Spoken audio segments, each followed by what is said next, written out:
Selamat sejahtera, nama saya Chu Jie Ying daripada Learning Center Kota Baru, Kelantan.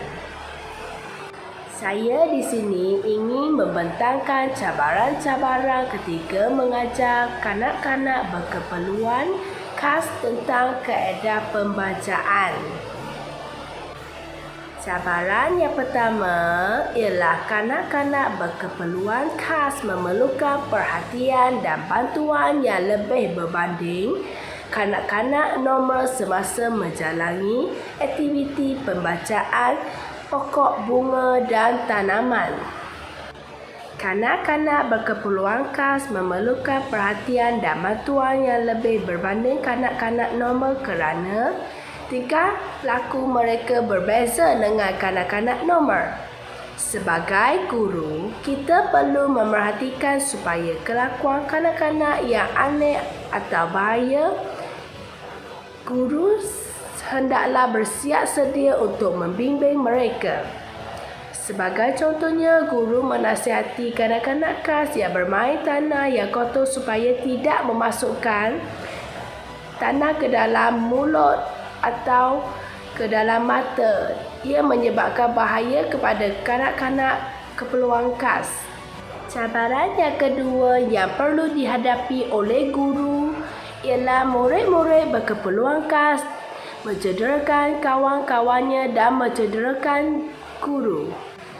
Kita tidak tahu bila masa kanak-kanak berkeperluan khas itu akan memberontak, marah dan sedih. Sebagai contohnya, kanak-kanak berkeperluan khas marah kerana rakannya yang memilih peralatan kebun yang disukai sehingga berebut, bergaduh dan akhirnya bercedera. Cabaran kepada seseorang guru ketika perlu menjaga 20 lebih orang kanak-kanak berkeperluan khas dalam satu masa. Jika guru sibuk mengajar sekumpulan murid-murid, maka guru tidak dapat memujuk dan menghalang pergaduhan pada saat pertama. Cabaran yang ketiga ialah kesukaran menjalani aktiviti pembacaan kerana sesetengah kanak-kanak berkeperluan khas tidak mempunyai pengalaman menyentuh tanah, baja dan kompos.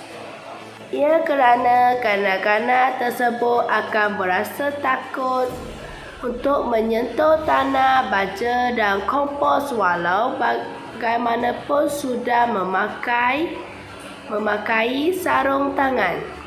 Cabaran bagi guru untuk bersigap sabar dan penyayang membimbing secara lemah lembut agar mereka tahu bahan-bahan itu tidak akan mendatangkan bahaya jika dipindahkan dengan cara yang baik dan selamat.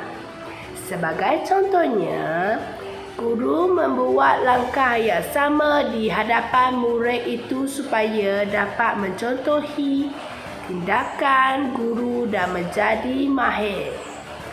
Jika guru memaksa kanak-kanak berkeperluan khas dengan suara yang kuat dan membuat tindakan yang ditakuti, maka pemikiran mereka terjejas dan menimbulkan masalah yang lain atau lebih teruk. Cabaran yang keempat ialah keletihan sebagai seorang guru. Bukan senang untuk menjaga kanak-kanak berkeperluan khas dalam bilangan yang banyak. Tenaga guru adalah terhad jika majoriti murid-murid mempunyai masalah masing-masing.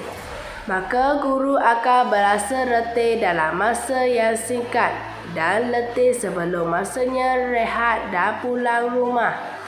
Hal ini kerana guru perlu menyelesaikan masalah kanak-kanak satu demi satu, menjaga keperluan kanak-kanak tertentu dan menjalankan pengajaran dan pembelajaran.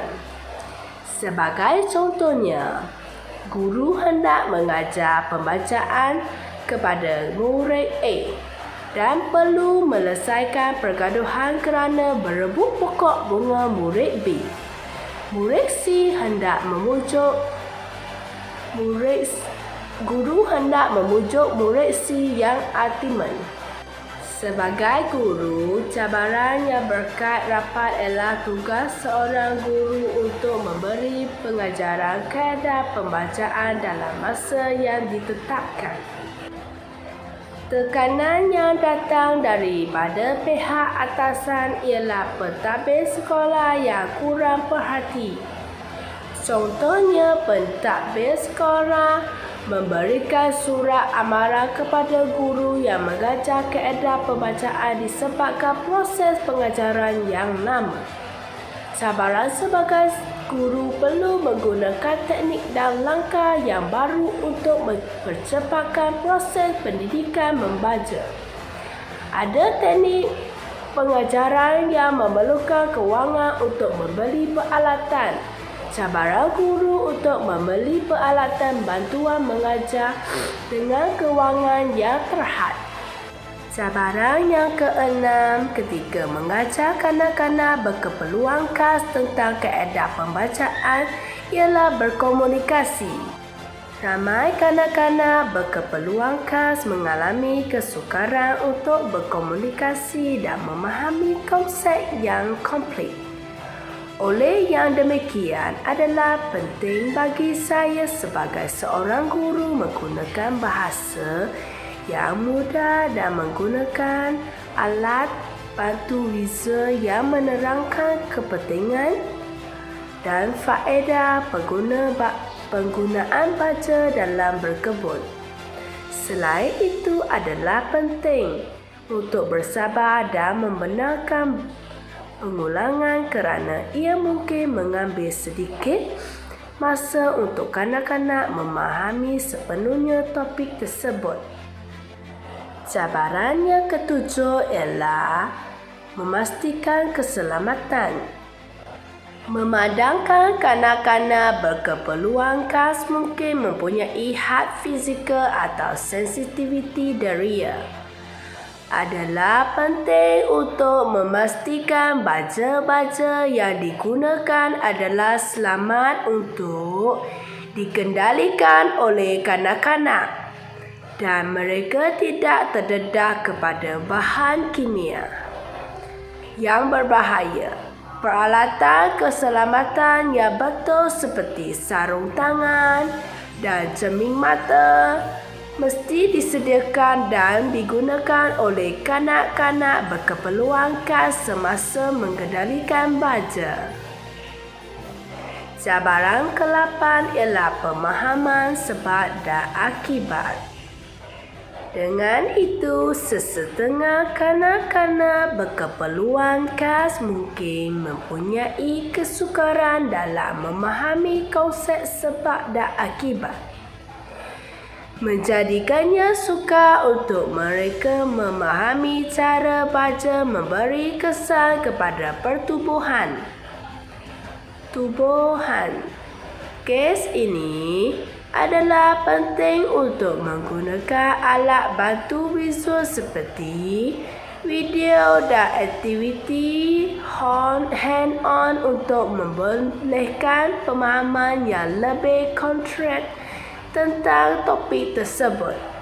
Sebagai contohnya, menjalankan eksperimen sebelum dan selepas menggunakan tumbuhan yang telah dan belum dibaca dalam membantu menggambarkan kesan pembacaan. Cabaran yang ke-9 ialah batasan fizikal kanak-kanak berkeperluan khas. Sesetengah kanak-kanak berkeperluan khas mungkin mempunyai had fizikal atau kesukaran dengan kemahiran motor halus yang menyebabkan aktiviti berkebun akan mencabar bagi mereka untuk mengambil bahagian dalam proses penanaman dan pembajaan. Adalah penting untuk menyediakan penyesuaian dan kemudahan untuk membolehkan pelibatan kanak-kanak ini, seperti menyediakan alat seperti pasu yang lebih besar atau baja pencampuran untuk pengendalian yang lebih mudah. Kesimpulannya, seseorang guru tidak dapat lari daripada pelbagai cabaran semasa mendidik anak-anak keperluan khas. Mempelajari kemahiran pembacaan. Cabaran yang datang daripada murid berkeperluan khas dan pihak atasan tidak dapat dielakkan. Guru perlu sahut cabaran ini dan mencari penyelesaian yang terbaik seperti meminta penolong kerana mengurangkan saiz kelas. Dengan ini, guru mampu menjaga setiap pelajar sepenuhnya dalam berjaya mengajar kaedah pembacaan kepada kanak-kanak berkeperluan khas agar masa depan kanak-kanak berkeperluan khas mereka lebih cerah. Itu saja daripada saya. Sekian, terima kasih.